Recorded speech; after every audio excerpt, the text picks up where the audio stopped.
tal, chicos de Colegio Líder?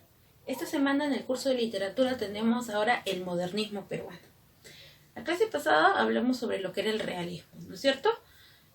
Teníamos la situación de la guerra con Chile. El Perú se ubicó después de esto en una de las peores crisis, y en esta época pues estaba González Prada, Clorinda Mato de Torner haciendo denuncias sociales y centrándose un poco en la problemática del indio. Luego de esto se va como que dejar de lado todo esto que se había nacido con González Prada y se va a dar paso al llamado modernismo. El modernismo, de manera general, es la primera corriente que surge en América. Recordemos que nosotros tomábamos influencias de las corrientes, ¿no es cierto?, de Europa. Por ejemplo, el romanticismo, que nosotros tenemos a Ricardo Palma, nace ¿dónde? En Alemania. El realismo, donde tenemos a González Prada, nace en Francia. Y teníamos sus características, pero por primera vez América tiene una propia corriente. Y ese viene a ser el modernismo. Nos dice, el modernismo que se desarrolla en el Perú, pues obviamente es un modernismo que va a tomar que se funda con Rubén Darío. Rubén Darío es el iniciador del modernismo. Él, con la publicación de su poemario Azul en Valparaíso, Chile, en 1888, por primera vez nace una corriente en América que es el modernismo. Muy bien, nosotros adoptamos las características del modernismo americano, el modernismo en general. Exotismo, ¿no es cierto? Nos valemos de nuestros propios recursos, de la naturaleza, que alimenta los contextos dentro de las obras. La fantasía y elegancia, ¿por qué? Porque América tiene bastantes mitos que compartir, a diferencia de Europa. Entonces, esto es lo que va a surgir dentro de su literatura y obviamente teniendo un lenguaje bastante elegante. Elaboración de la forma, lo que más les interesa a los modernistas es la forma, la estructura del poema. Eso quiere decir que lo que más les importa es cómo suena un poema. No dejan de lado el mensaje, ¿cierto? Pero la estructura es lo más importante. El alejamiento de la influencia española. Lo que el modernismo quiso hacerse es desligarse de la metrópoli, y es por eso que tiene influencia del parnasianismo y del simbolismo que nacen en Francia. Muy bien, entre los representantes en el Perú del modernismo tenemos a Clemente Palma. Profesora, ¿Palma como Ricardo Palma? Sí, porque es el hijo de Ricardo Palma, con sus famosos cuentos malévolos. Tiene influencia de Edgar Allan Poe, el padre del cuento de terror. Esto podríamos decir que es lo que más se acerca en el Perú a lo que verdaderamente son los cuentos de terror. Palma, a diferencia de su padre, Ricardo Palma en algún aspecto dentro de la literatura era bastante abierto, compartía en las famosas veladas literarias donde asistían mujeres, las cuales en ese tiempo, en el siglo XIX, eran vetadas para que no se acerquen a la literatura. Bueno, él sí compartía. En cambio, Clemente Palma, por ejemplo, en su tesis que presenta en la Universidad San Marcos, hace un análisis racial y vemos bastante racismo dentro de Clemente Palma. Pero bueno, son cuestiones de la época. Otro de los grandes representantes es Ventura García Calderón. Ventura García Calderón tiene pues sus famosos cuentos, donde va a estar, bueno, su colección de cuentos es La venganza del cóndor.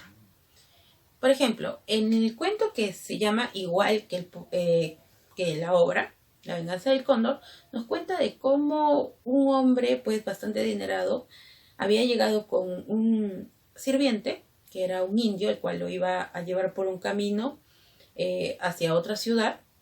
Y bueno, nos cuenta sobre un chico que también estaba ahí, un joven, que miraba el maltrato hacia este indio. El rico, este hombre, maltrataba, lo golpeaba, lo insultaba, lo pateaba, lo trataba de lo peor. Al día siguiente, pues este hombre se le acerca al joven y le dice si ha visto al indio, que no lo encuentra. Y le dice, no lo he visto. Y él decide seguir porque no quiere compartir con esa persona. Entonces, en un momento se encuentra con el indio y le dice si quiere que él lo dirija, porque conoce bien la montaña para poder llegar a la ciudad. Entonces el hombre le dice que está bien, ¿no? Le dio lástima por todo lo que le habían tratado. Entonces están ahí avanzando hasta que llegan a cierta parte del camino y le dice, ¿sabes qué? Hay que descansar un momento. Entonces descargan todo y el indio le dice, ¿sabes qué? Ahorita vuelvo. Y bueno, el joven está arreglando sus cosas y de repente ve que de la montaña empieza a rodar algo. Él piensa que se ha desprendido una piedra, pero se da cuenta de que va quedando un rastro. Y ese rastro que está quedando es de sangre.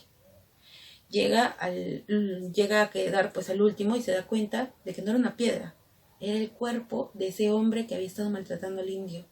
Y al rato llega el indio y le dice, ¿has visto?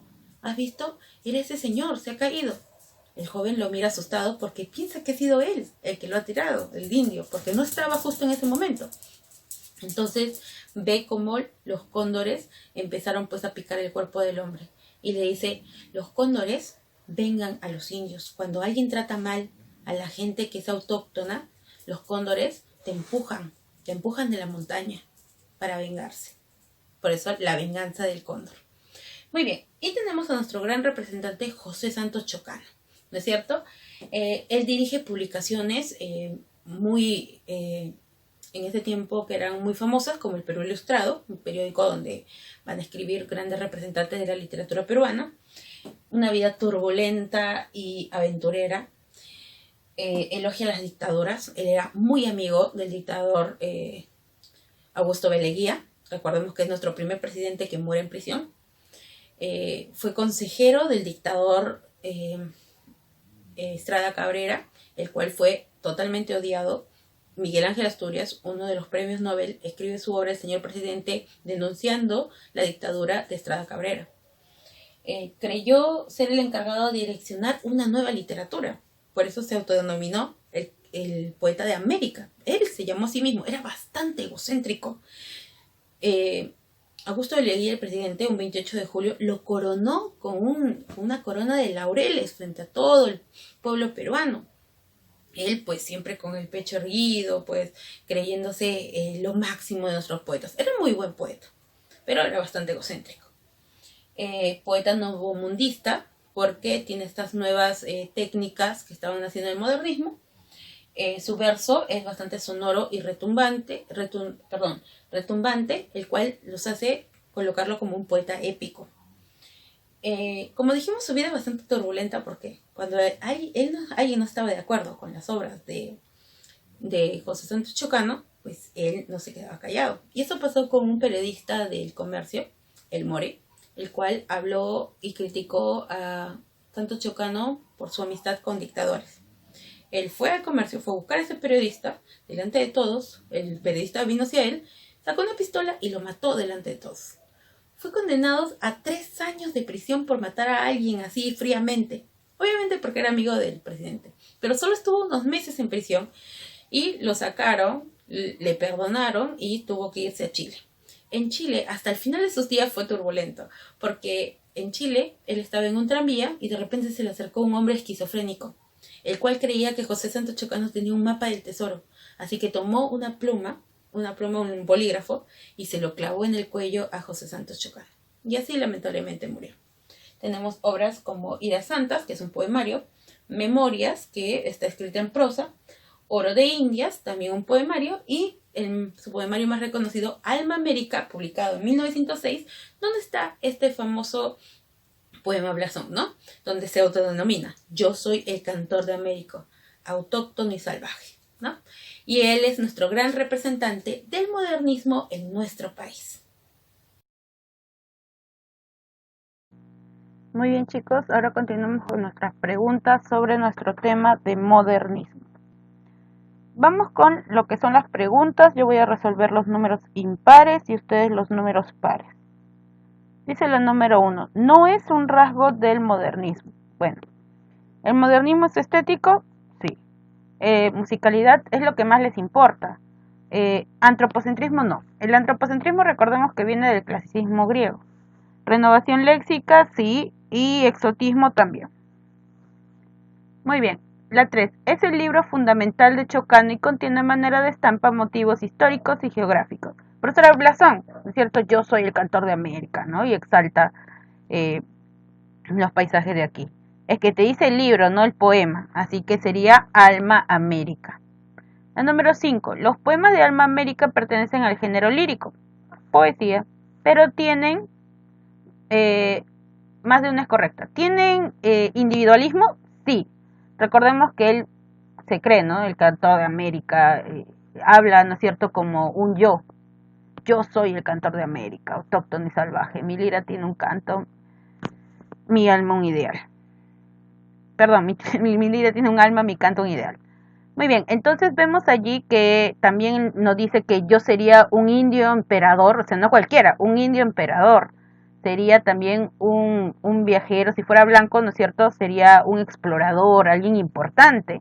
Entonces, bastante culto al yo. Vemos, Chocano es muy egocéntrico y eso lo podemos ver en varios de sus versos. Subjetivismo puro, no. Acento épico, sí. Es este poema, principalmente de Blasón, lo que hace es colocarse a él como si fuera un héroe, ¿no? Un héroe. Recordemos que el género épico tiende a tener eso.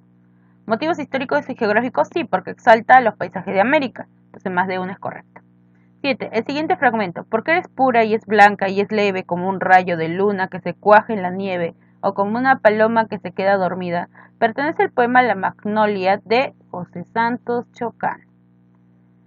Actitud neorromántica y precisión parnasiana caracteriza la poesía de... Recordemos que el modernismo trató de quitar todo lo que tiene que ver con España. Y lo que va a hacer es tener influencia de Francia, de dos corrientes principalmente. El simbolismo a través de la sugerencia y el parnasianismo, que es el arte por el arte. Y eso lo podemos ver en los poemas de José Santos Chocano. 13. La perfección formal en la poesía de Chocano proviene de la influencia del parnasianismo, el arte por el arte. Ellos ven el arte puro. 15. Lo que distingue a la poesía de Chocano dentro del modernismo hispanoamericano es que, bueno, su exotismo, ¿no? En lo que él más valora es esto, exaltar muchísimo lo que es América. 17. En Alma América los motivos poéticos son, excepto, bueno, lo que no vamos a encontrar son referentes helénicos. Helénicos quiere decir de la cultura griega. ¿Hay un paisaje americano? Sí. ¿Habla de las razas? Obviamente. ¿Habla de la fauna y flora? También. ¿De la historia? Sí. Pero referentes helénicos, que quiere decir tener influencia de la cultura griega, no lo vamos a encontrar dentro de las obras de José Santos Chocano. Chocano fue condenado a muerte en Guatemala al ser secretario personal del dictador. Bueno, en realidad siempre fue amigo de dictadores. En nuestro país fue del dictador Augusto Beleguía, primer presidente que terminó en la cárcel, ¿no? Bueno, que murió en la cárcel. Y bueno, él era secretario personal de un dictador en Guatemala y fue muy atroz este dictador y lo podemos saber a través de la obra de Miguel Ángel Asturias, este escritor premio Nobel guatemalteco, en su obra El Señor Presidente. Ahí nos narra más o menos de qué es lo que hacía el señor presidente, ¿no? Cómo manejaba a todos por lo bajo y se limpiaba las manos. Y ese dictador va a ser Manuel Estrada Cabrera. Muy bien. ¿Qué es lo que ustedes tienen que hacer? Transcribir en el cuaderno la parte teórica, en el libro lo ya resuelto, de tarea tienen en el libro las preguntas, los números pares que están en la página 82-84, en el cuaderno de tarea tienen la pregunta ensayo que está en la página 82, es una pregunta bastante elaborada, por favor traten de hacer un resumen, investiguen más, porque te piden sobre José Santos Chocano lo que hemos hecho en clase, pero ustedes traten de investigar un poco más, y van a elaborar un mapa sobre Clemente Palma, otro gran representante del modernismo en nuestro país. Es uno de los grandes exponentes del cuento del terror. Así que es muy interesante. Cuando habla de mapa conceptual tiene que haber biografía, características de su literatura y sus obras. Muy bien chicos, este ha sido nuestro tema de modernismo peruano.